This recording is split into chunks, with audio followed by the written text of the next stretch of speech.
ఎప్పుడూ clean షేవ్తో decent లుక్లో కనిపించే కేటీఆర్ గడ్డం మీసాలతో కనిపిస్తే ఎలా ఉంటారో ఊహించుకోండి. కేటీఆర్ హెయిర్ స్టైల్ ఎప్పుడూ సింపుల్గా ఉంటుంది, మీసాలు గడ్డం పెంచుకోరు. అలాంటి కేటీఆర్ అర్జున్ రెడ్డి సినిమాలో విజయ్ దేవరకొండలా కనిపించారు. క్లాస్ లుక్ నుంచి మాస్ లుక్ మారినట్లు అనిపించింది. నేను చెప్తున్నది నిజమే అనుకున్నారు.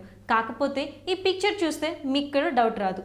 ఎందుకంటే కేటీఆర్ అభిమాని ఒకరు ఆర్టిఫిషియల్ ఇంటెలిజెన్స్ టెక్నాలజీతో కేటీఆర్కు కొత్త లుక్నిచ్చారు. పొడవాటి జుట్టు, గడ్డం, మీసంతో ఎడిట్ చేసి కేటీఆర్కు పంపించాడు. ఆ ఫోటో కేటీఆర్కు బాగా నచ్చడంతో దాన్ని తన అధికారిక ఎక్స్లో షేర్ చేశారు. ఇటీవల ఆర్టిఫిషియల్ ఇంటెలిజెన్స్ సహాయంతో ఇష్టమైన హీరోలను, నాయకుల ఫోటోలను, వీడియోలు ఎడిట్ చేసి వారిని సరికొత్త లుక్లో పరిచయం చేస్తున్నారు. బీఆర్ఎస్ పార్టీని అమితంగా ప్రేమించి ఓ వీరాభిమాని ఎడిట్ చేసి పంపిన ఫోటోని ట్వీట్ చేస్తున్నా అనే క్యాప్షన్ ఇస్తూ కేటీఆర్ ఆ ఫోటోని షేర్ చేశారు. దాని కింద జుట్టు గడ్డం పెంచుకుంటే అనే ఓ ట్యాగ్ లైన్ ఇచ్చారు. దానికి నవ్వుతూ ఎమోజీని యాడ్ చేశారు. కేటీఆర్ చేసిన ఈ ట్వీట్ ఇప్పుడు సోషల్ మీడియాలో వైరల్గా మారింది.